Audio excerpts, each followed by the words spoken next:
As men, we hold a spiritual weight that demands directional intent. When culture tries to define what manhood is, it's our responsibility to reclaim who God has called us to be. At 5 Star Man, we've designed a 45-day challenge to help transform you physically, mentally, intellectually, emotionally, financially, and yes, spiritually. It will move us from passivity to purpose, from weakness to strength. Sign up for the 45-day challenge today. There is a gravitational pull for man to remain grounded on this earth. Yet, there is also an adventurous spirit within that propels him to reach beyond. To reach new heights, a man must become wiser. Spiritually empowered, man must become stronger. Man was not made for the earth. The earth was made for man. Intended not as an anchor, but as a launching pad into his God-given potential. 3, 2, Roger Tower, 1. To become the man intended for the heavens. Liftoff.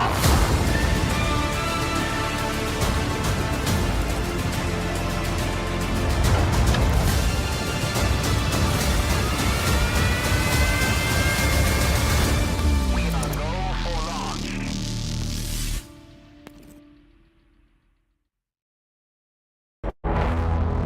There's consequences when people stop setting goals and dreaming dreams. There's consequences when men stop speaking God's plan over their children. There's consequences when men hide in caves and get quiet and stoic and turn inward. There's consequences.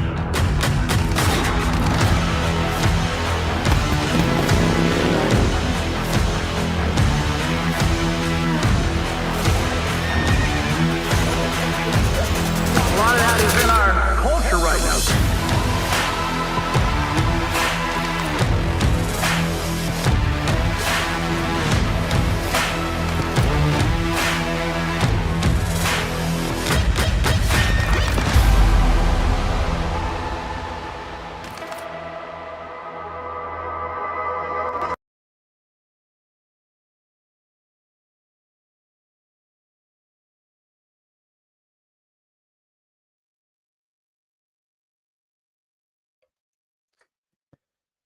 Hey guys, welcome to 5 Star Man Champions live stream. I'm your host, Neil Kennedy. I am glad that you're here tonight. We're talking about endurance, and I think you're going to enjoy it. I hope that you got your field guide. If you're not getting the field guide, you're probably not registered. Go to 5starman.com and sign up for the 45-day challenge, and you're going to receive a free copy of the book 5 Star Man.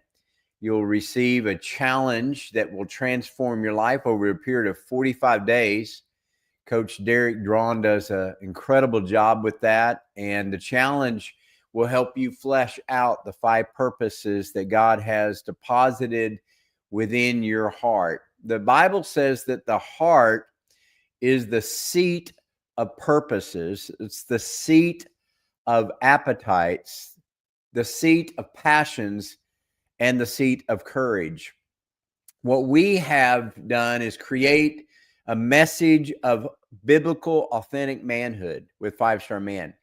And we're creating a movement to encourage men to passionately pursue their purposes, knowing who they are in Christ with identity, knowing why you are is your purpose, and knowing where you're going is your destiny. And so we want to strongly encourage you to be part of this movement, 5 Star Man. And I want to give you an update.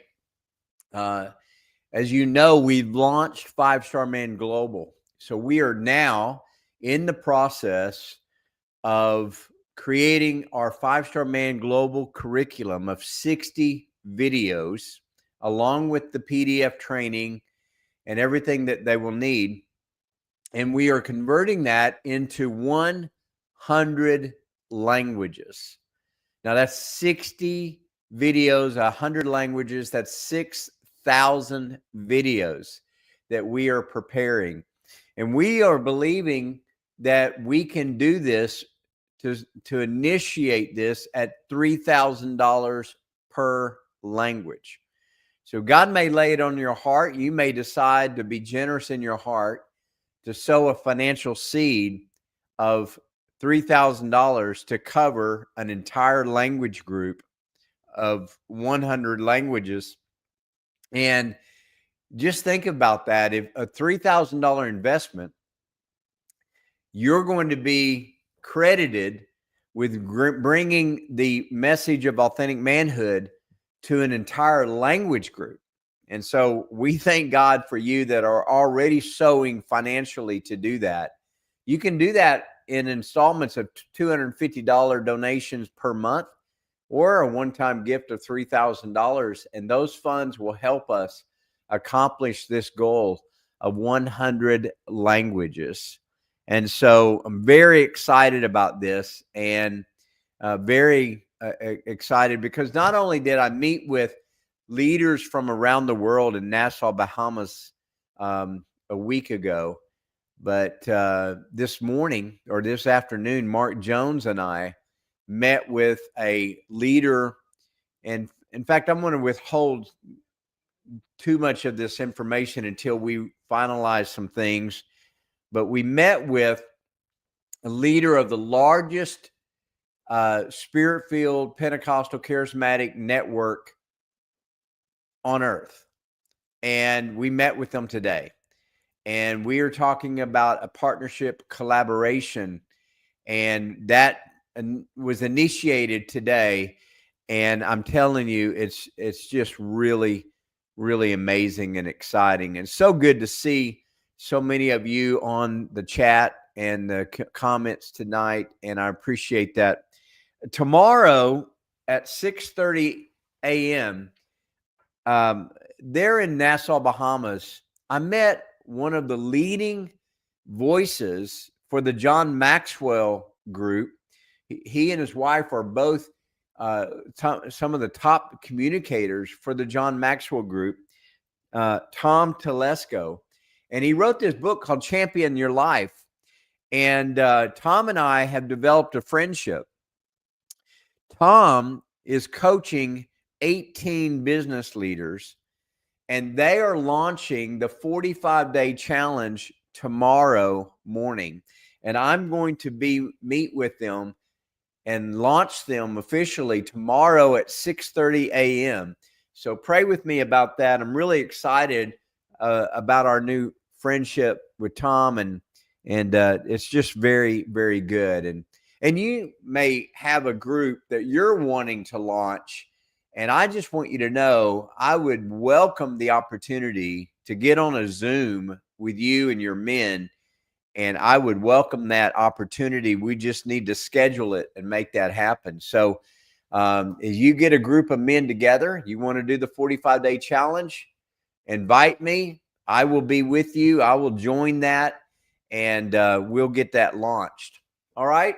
I could go on and on talking about what all God is doing, but make sure that you put on your calendar January 9th and 10th and join us in the Huntsville, Decatur, Alabama, Tennessee Valley area of northern Alabama. We're going to be back at Calvary Assembly there in Decatur. It's really in between Decatur and Huntsville.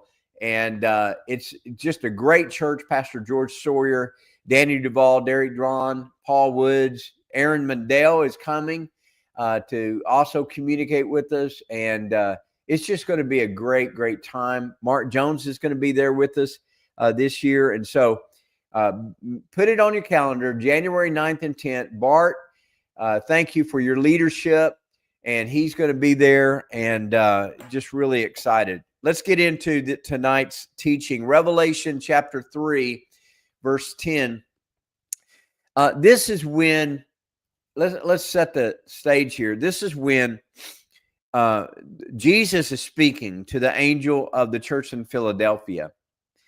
And as you know, he writes these letters addressing the churches. And he's addressing the angel, the messenger of the church of Philadelphia.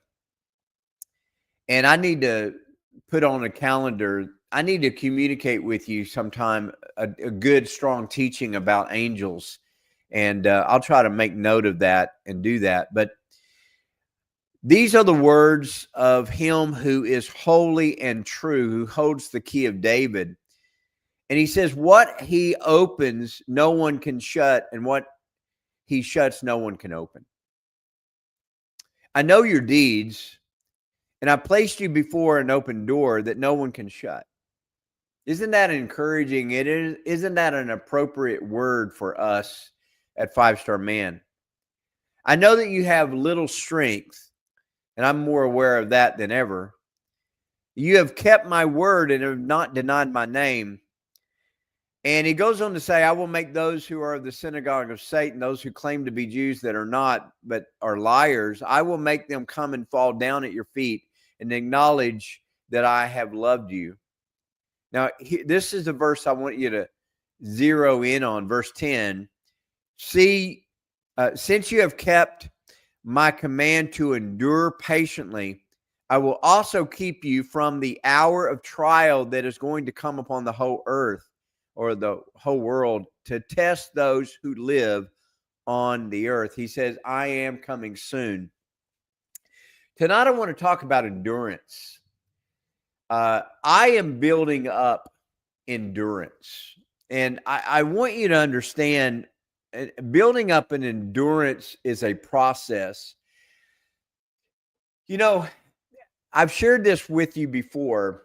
I'm talking about my physical endurance. I'm walking 5 miles a day. And now at the 2.4 mile mark, there's a elevation that men have created a track on that elevation to practice and build up their stamina for hiking. And I want to go to the Grand Canyon and do a rim to rim hike. And many of you want to join me, and we're going to make that happen. And it'll probably be next fall because of the fire that ravaged that canyon and that trail path. The canyon has been closed for hiking. But when it opens, we schedule it. I'll open that up to you, and first come, first serve on that. But I want to build up my endurance. And so at 2.4 miles, I've been going around that track. I started with 1 lap. Then I got to 2. The last time that I did it, I did 5 laps. And my goal is to add a lap, as many as I can, so that I can build up my endurance physically. But what I want you to do is I want you to realize that you have to endure. You have to build up your endurance mentally, emotionally, and spiritually, not just physically. You know, in the quiet hours of the night, when it seems as if, and many of you will be identified with this, many times when you're in the quiet hours of the night, you can be overwhelmed with the burdens of life. And I often wake up in the middle of the night to intercede and pray. And there's been times when the weight of God's calling and weight of God's destiny on my life and on Five Star Man is overwhelming. And there have been many times when I have been tempted to give up. You've heard me say this many times, that the greatest temptation in a man's life is comfort. There comes a point in our lives when the grind is difficult. The challenge is difficult. And you have to have a mantra that you will endure. So tonight's principle is, if it is endurable, endure it, overcome it, but don't complain. If it's endurable, then endure it, overcome it, but don't complain about it. There's a lot of men who become grumblers. They become men who murmur and complain. Murmur is a muttered complaint. Murmurers are those who whisper complaints in their tents. And God hears those whispers. God can hear those complaints that you say in the muttering of your voice. And you need to be really careful about this, because your complaint can sabotage your endurance. I want to give you 5 keys that will help you endure. The first key to help you endure is endurance is the forge of unbreakable character. You look at the life of Joseph, who was established in his identity by the coat of many colors that his father had given him. Joseph, of all of the brothers, Joseph was the one who still dreamed. Now think about this. All of Joseph's brothers were, the sons of Jacob were meant to be dreamers. They were the grandsons of Abraham, the dreamer, the visionary that saw stars and called them as his children, the visionary who saw the sands and claimed as the inheritance for his children, the visionary that moved from his father's household of Haran and moved to the promised land. And that DNA of dreaming should have been in all of the brothers of Joseph, but Joseph was the one who dreamed. And those who don't dream despise those who still do.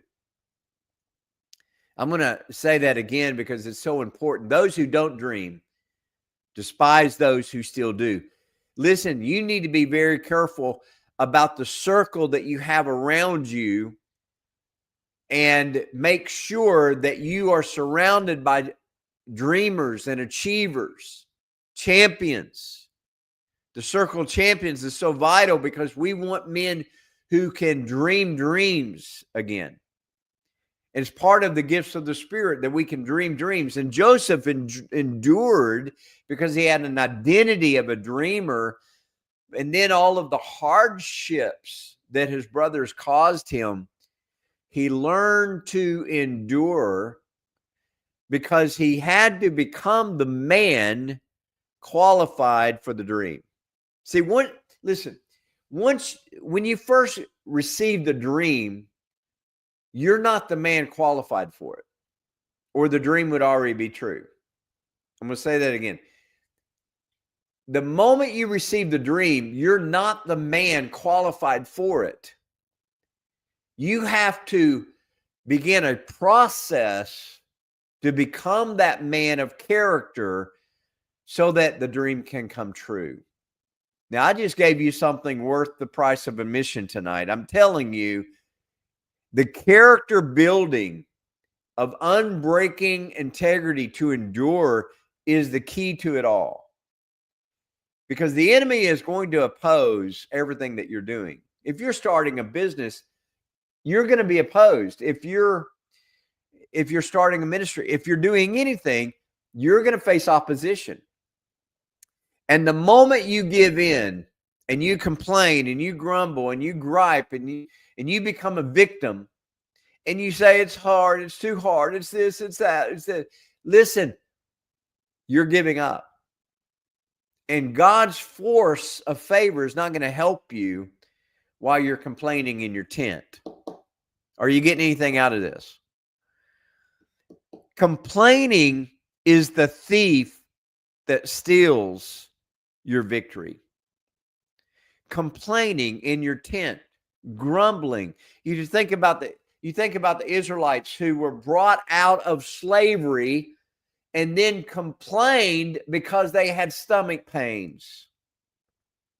They complained because they were craving. Their appetites were more powerful than their purpose.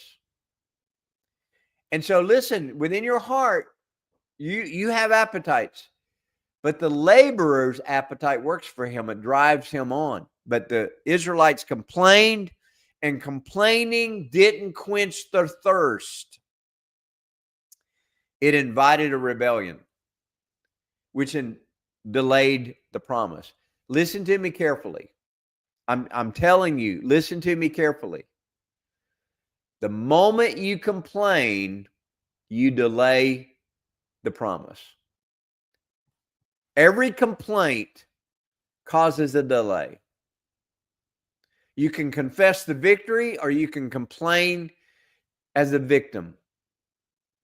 But it will delay and it could forfeit the promise. Complaining is the thief that steals your victory. Number 3, God's presence transforms every trial into sacred ground. When you're going through a trial, you can literally count it joy because it will bring a maturity, it will bring a perseverance, it will bring an incredible character building when you can endure the pain. You will become a strong force of favor on your life. It is absolutely one of the most vital things that you can do is learn to endure the pain. God's presence in the trial is how it becomes sacred ground. I can tell you this,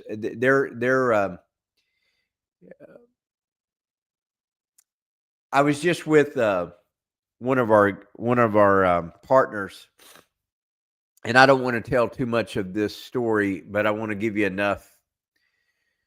I received a phone call years ago from one of our guys, and through his creative efforts, he helped his wife hone a skill set of writing. And his creative ability helped her turn her writing into bestsellers. And they literally went from scraping by. They took my 7 Laws book and they implemented the 7 Laws as a life mandate for them. And it began to transform their lives to the point where they literally had millions of dollars coming into their hands. And then one day he calls me and he said, Neil, I was served divorce papers. He said, the bank accounts have been seized. I've been shut off the bank accounts. I've been cut off everything. His wife had an affair and cut him off, and secretly went in and orchestrated a coup of household. And then his phone went blank. His phone was turned off during our conversation. And you talk about a man going into a deep depression. And when we reconnected, I began to speak words of faith and endurance. And I can tell you this, although their marriage didn't survive, he did. He went on to build the life of his dreams. And he is living his best life today because he didn't succumb to the challenge. He stopped complaining. He took up Brazilian Jiu-Jitsu and even competing. He took up making sure that he's working out. He took up a strong prayer life. And I'm telling you, he redeemed his life from what could have easily killed him. Another time, I felt led. Are you getting anything out of this? Another time I felt led to, by the Spirit, I felt led to drop a long series of posts on Facebook. I remember when it was happening, I knew I was speaking to somebody. And so I started dropping about every 3 hours, 1-liners, 2-liners in Facebook. And I knew that God was using it for somebody. I didn't know who it was at the time, but I knew that God was using those nuggets. And about a week later, a man who I knew from a distance, but I didn't really know him well. We were actually ordained together on the same night. So he's a minister. And he called me and he said, Neil, I had to call you. He said, a few months ago, a false accusation was leveled against him. And his board, ministry board, seized the opportunity to capture his ministry, which was really a $4 million a year ministry. Within 24 hours, he lost his ministry. He lost his vehicle because ministers are often provided a vehicle. He lost his home because ministries are often have the house as a parsonage. He lost his home, his vehicle, his salary, his partner list. He lost everything within 24 hours. He had 2 different ministry leadership groups go through a thorough investigation and exonerated him on everything. But he went into a deep, deep depression. And he said for 90 days, he crawled up in a hole in a dark room, weeping. But the Bible says that those who weep at night will endure in the morning. So he opened up Facebook and he said, Neil, it was like your feed was feeding me. And he said, and everything you wrote was God's voice speaking to me. I can tell you today that that man has endured the challenge and has rebuilt his ministry. And just like the story of Job, his ministry is doubled. He is more effective than he's ever been. His partner base is stronger. He has a stronger board of integrity, all because of endured.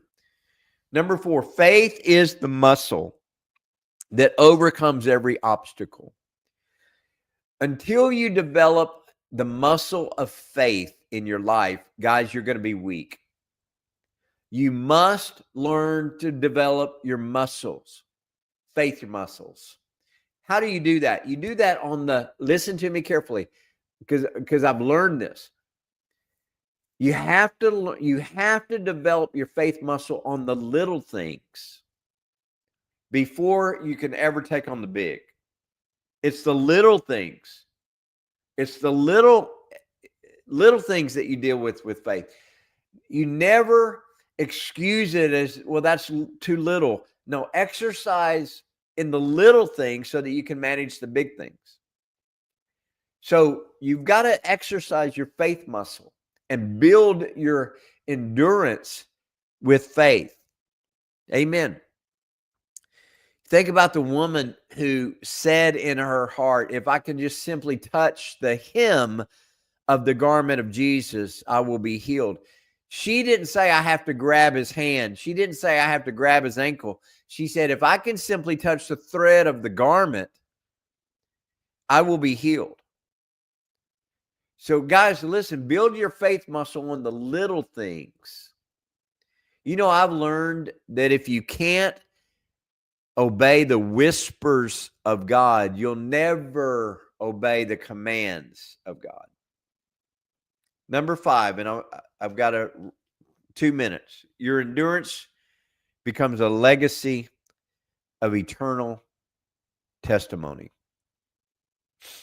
Last week we were in Fairhope, Alabama, Point Clear area. And my daughter gave me this. And this is one of my grandsons, Maverick, wrote this.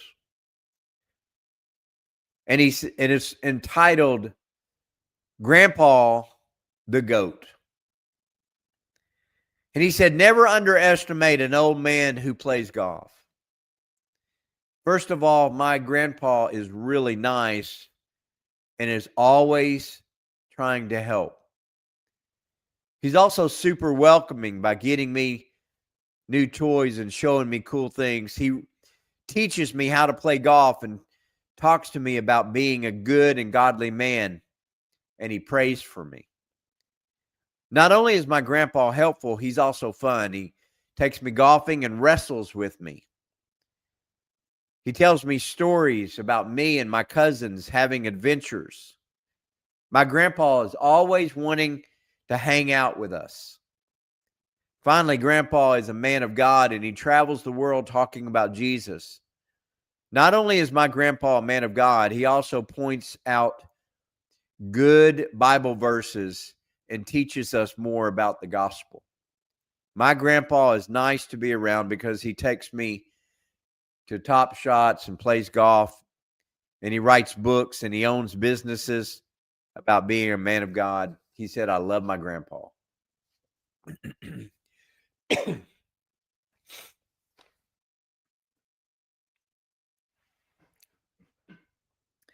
Life isn't about success. Life is about significance. If you're going to be significant, you have to learn to endure. You have to build the stamina to endure. It is my goal in life to live in such a way that I hear my children tell their children, we serve the God of my father. I'm going to say that again. I want to live my life in such a way that I hear my children tell their children, we serve the God of my father, because his God is faithful. His God is true. His God never lies. His God saves. Guys, I love you. I speak blessing over you. I love you, man. There's consequences when people stop setting goals and dreaming dreams. There's consequences when men stop speaking God's plan over their children. There's consequences when men hide in caves and get quiet and stoic and turn inward. There's consequences.